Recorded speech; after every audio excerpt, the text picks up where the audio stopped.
JBN, we keep you informed. I am Michelle Jones, and in the news, merciless autopsy inconclusive, say cops. An autopsy performed on once popular DJ Merciless on Thursday could not determine the cause of death. The results are inconclusive, head of the St. Andrews Central Police Division, Senior Superintendent Maitlands Nesbitt said on Friday. SSP Nesbitt said the police are now awaiting the results of tests sent to the lab before giving an official cause of death.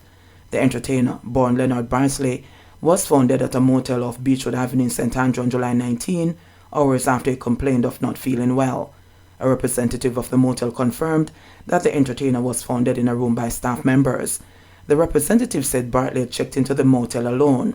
Merciless, who celebrated his 51st birthday on July 1, was known for songs including Lend Out Me Mercy, Mr. Houdini, Mama Cooking, and Nah No Sense Bruce.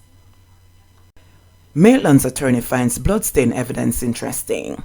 Christopher Townsend, the attorney representing Constable Noel Maitland, is questioning the veracity of evidence in the form of bloodstains believed to be Donnelly Donaldson's, which were reportedly found in his client's apartment. Maitland has been charged with the murder of the vanished social media personality. He was reportedly last seen on July 11 and reported missing 2 days later. Investigators believe Donaldson was killed on July 12 between 4 p.m. and 8 p.m. Her body has not been located. After exiting the Kingston and St. Andrew Parish Court, where Maitland made his first appearance yesterday, Townsend questioned why it took more than 3 forensic checks at the accused man's home to unearth the findings. How did the blood miss them in number 1 visit? How did it miss them in number 2 visit? How did it miss them in number 3 visit? So that will be explored, and of course, they'll attempt to provide the answers, Townsend said, of his line of argument to be raised with the prosecution. Townsend said the only report that is ready concerns the bloodstains investigators say they found at Maitland's apartment. What I found interesting was that it took some 4 or 5 forensic teams on different occasions to locate this blood, Townsend said. Maitland was yesterday remanded until August 22 by Senior Parish Judge Lauren Cole Montague. The embattled police constable, who is accused of murdering his girlfriend, entered the courtroom at 10:30 a.m. on Friday, dressed in a blue denim suit. He was placed briefly in the courtroom holding area and could be seen looking out from behind the metal bars from time to time. Soon afterwards, he entered the prisoner's dock, glancing from side to side with a concerned look on his face. When the matter was called up, prosecutors informed the court that some reports and further statements in the matter were outstanding. The prosecution, however, served the defense on the court with a preliminary report in the matter. Townsend argued that based on the preliminary report, his client is a candidate for bail at the earliest convenient date.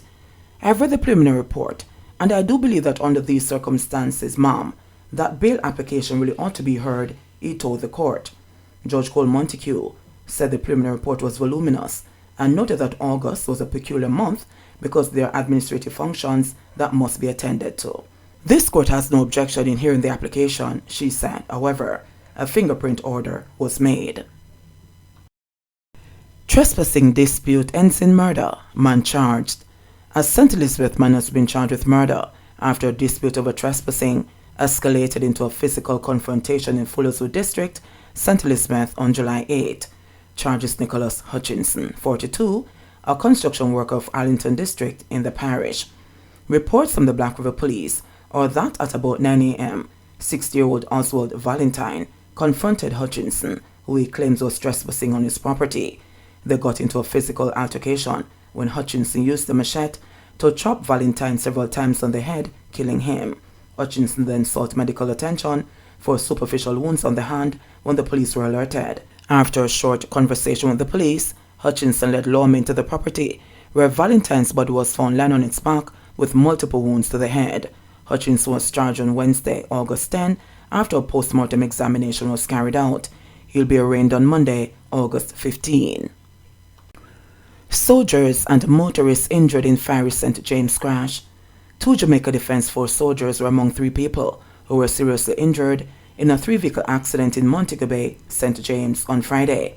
Reports by the Freeport Police are that about noon, the soldiers were traveling in a service vehicle behind a police unit, heading from the Bogue area and towards Westgate, as the security personnel, who were traveling with sirens on, were driving through the traffic lights at the West Green intersection.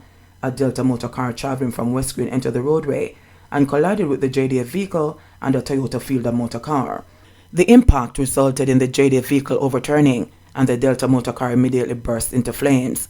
The driver of the Delta motor car was rescued by other motorists who smashed his windscreen and pulled him free from the burning vehicle, but not before he sustained burns to his body. He, along with the 2 injured soldiers, was rushed to the Cornwall Regional Hospital for medical attention. The driver of the 3rd vehicle escaped unhurt. 1 unit from the Montego Bay Fire Department extinguished the blaze, but the car was completely destroyed. The crash resulted in a major traffic jam spanning several miles in the western end of the 2nd city. Arnett Gardens hero charged with double murder. 30-year-old upholsterer of Arnett Gardens and community hero Kemar Campbell, otherwise called Doggy, has been charged with murder and other offences in relation to the death of 2 men from the same area on June 29. The police have confirmed charges on Friday after Campbell, who was named on this week's edition of Wanted Wednesdays, turned himself in the following day. The victims of the June incident are Clayton Bryan, 34, of Woodrow Street in Kingston 12, and Giovanni Thompson, a labourer of Septimus Street, Jonestown, also in Kingston 12. Reports from the Denham Town Police are that at about 9:50 p.m., the now deceased men were aboard a motorcycle when Campbell opened fire at them. The men were taken to the Kingston Public Hospital, where they were pronounced dead. Campbell was also charged with shooting with intent, illegal possession of firearm, and illegal possession of ammunition.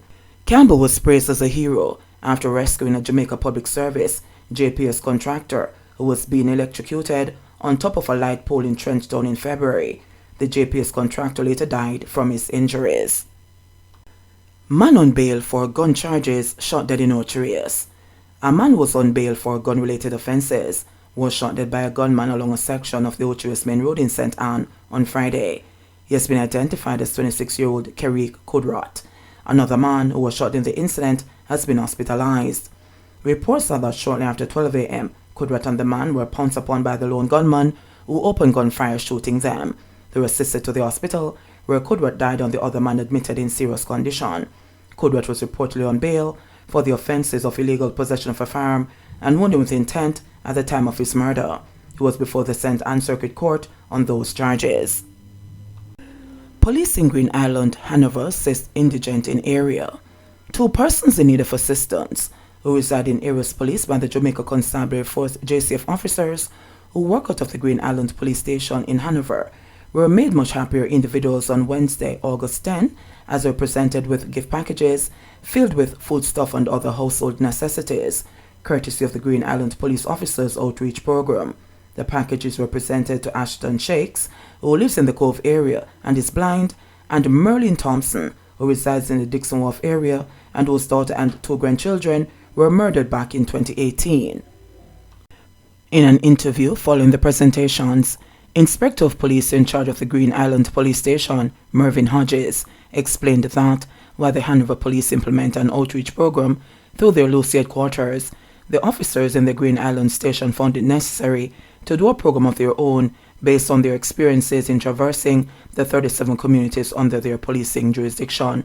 He had high praise for Police Inspector Charmaine Baker, who he said initiated and worked hard towards organizing and implementing the localized outreach program in the Green Island area.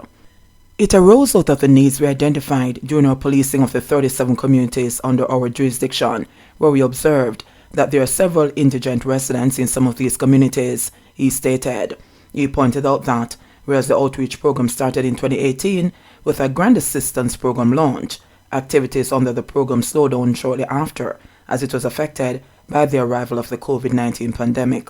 Over the years, several agencies and organizations such as the Red Cross and other stakeholders came on board in partnering with us to render the necessary assistance, he said. He said that beneficiaries under the outreach program are identified based on information reaching the Green Island Station, following community meetings and walkthroughs in the many communities, and a selection is made based on the vulnerability of the identified individual. Both beneficiaries who received packages on Wednesday expressed gratefulness, stating that it has come at a time of great need for them. God bless you no. I just this man me pray for some help. I out of the clear blue God send you to me assistance.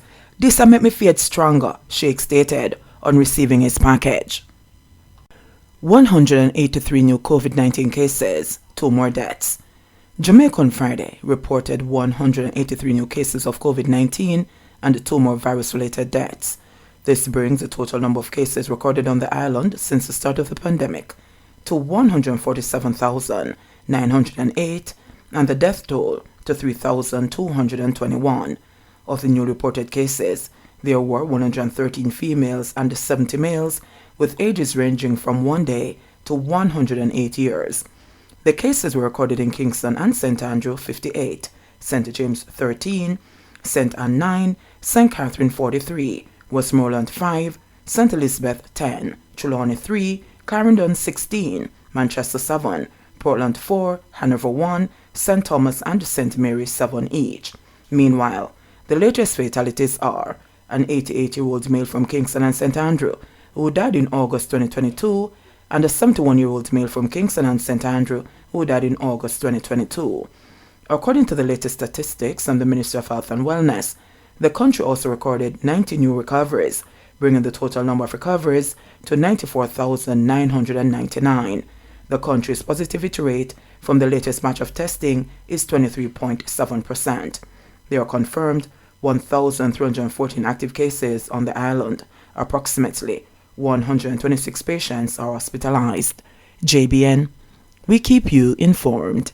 Please remember to subscribe, like, share, leave us a comment and click the notification bell to receive our daily news items.